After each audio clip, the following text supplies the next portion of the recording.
Are those silly motherfuckers gunning for you again? Are you involved in an illegal enterprise and feel like your partners are out to kill you? It's late and you just caught a lick, but your Courttv is looking at you like you're the next pick on the menu. What do? Don't worry, we got you covered. In this Eat the Snake brief intermission, we will review ways to avoid getting killed by your partners in crime. These motherfuckers out here saying we food, talking a whole lot of caca. When we catch them, it's on. We hold in court in the streets. And I don't give a about prison. Whoever ain't at the table is on the menu is the only law I'm jacking. All you gotta do is point, and it's on.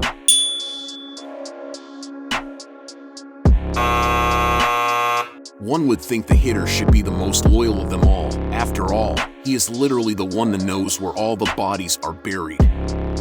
He or she knows your strongest and weakest point, and depending on your level of paranoia, the hitter knows where to find your family if you were to ever sever ties with his company. The hitter displays their loyalty through violence and most likely does not know another way to apply themselves, so when you go legit, the hitter will feel left out and useless. We tend to believe life imitates art, but that's not the case. This isn't a scene from The Wire where Wee-Bey takes sole responsibility for the murders executed by his organization.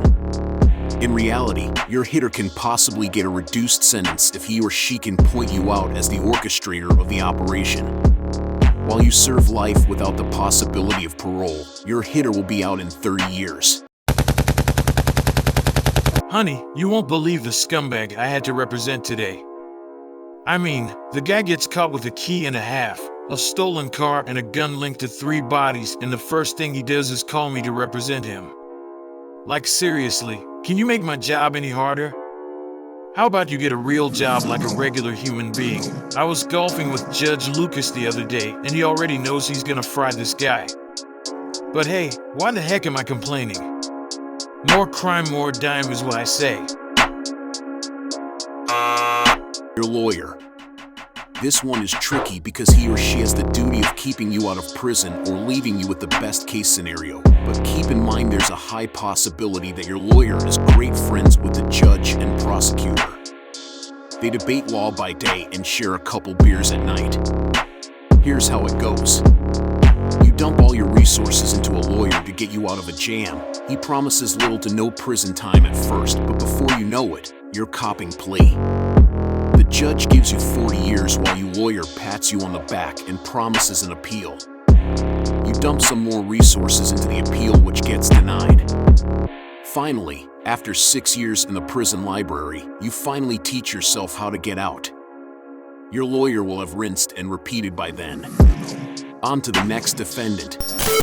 Oh, lovely. Hi, sir. Thanks again for giving me this opportunity to housekeep this property, but I don't necessarily know what you want me to clean. Oh, hell no. This isn't blood, is it? The hired civilian is just that, a civilian. Never expect them to hold your secrets, nor should you ever bring them in on your criminal enterprise. They will most likely divulge information they've obtained while in your audience. A criminal's common rule is nothing comes before the business, while a civilian tends to put family first, opposite ends of the spectrum. This is why the less legitimate people you intertwine in your illegitimate life, the better. A legitimate person respects the law and doesn't see issue with helping law enforcement enforce the law. An illegitimate person respects the law but is driven by impulse and will most likely push the limitation of law until he or she is caught. A legitimate person upholds order and tries their best to stay within the line. An illegitimate person uses chaos to his or her advantage. A disorganized society is a playground for those who do not intend to stay within the lines. When these people meet, they will most likely return to their true nature in the end, which will result in death or imprisonment.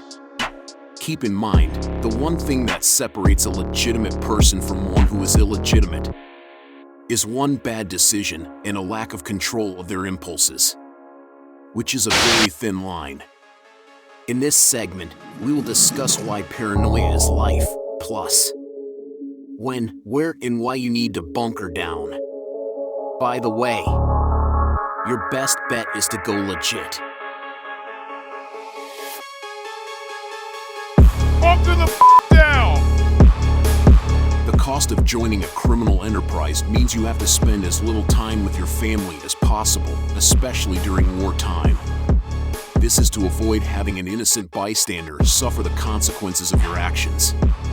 Repeat after me. The cause of this reaction were my actions. The cause of this reaction were my actions. The cause of this reaction were my actions. Your actions forced your enemies to react. You cannot dictate your enemy's reaction to your actions. Keep that in mind the next time you bring harm to someone. Their reactions might manifest when you are with the people you love the most in this realm. Bunker the down! If you're seeing this, it's too late. Just kidding. No, really, if you're in this situation, it means you are accessible.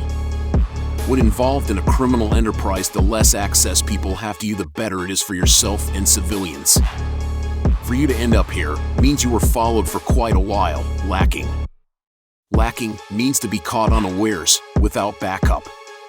If you're involved in illegal activities but insist on being on the scene, accept the fact that one day you will get caught, lacking.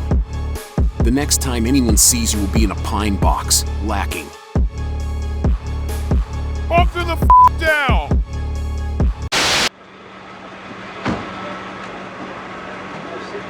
Just a moment, you just assured me that I could speak. Sit down inside the car. We're not assuring anything. We're under arrest. Look, I'm under what? Come on. Gentlemen, this is Democracy Manifest. Have a look at the headlock here. See that chap over there? Get your hand off my penis! This is the bloke who got me on the penis before. Get some cups. Why did you do this to me? Hop in the car. Get some cups. For what reason? What is the charge? Eating a meal? A succulent Chinese meal? Oh, that's a nice headlock, sir. Oh, yes. I see that you know your judo well. They will catch you sooner than later. It's only a matter of time. Are you prepared? Have you studied law? How much time can you potentially get for your crimes? If you have no knowledge of this subject, it's clear what your next move should be. Quit while you're ahead, because you're falling behind. This means you're engaged in something you are not prepared to handle the consequences for. This usually leads to cooperation, copping plea, which will then put your family at risk on the outside. Always keep a state law book handy and study it thoroughly. You will learn exactly what you're facing when they eventually arrest you. Son of a bitch gets locked up, and I have to clean this shit up? Him. Never again. Wait, am I still getting paid for this?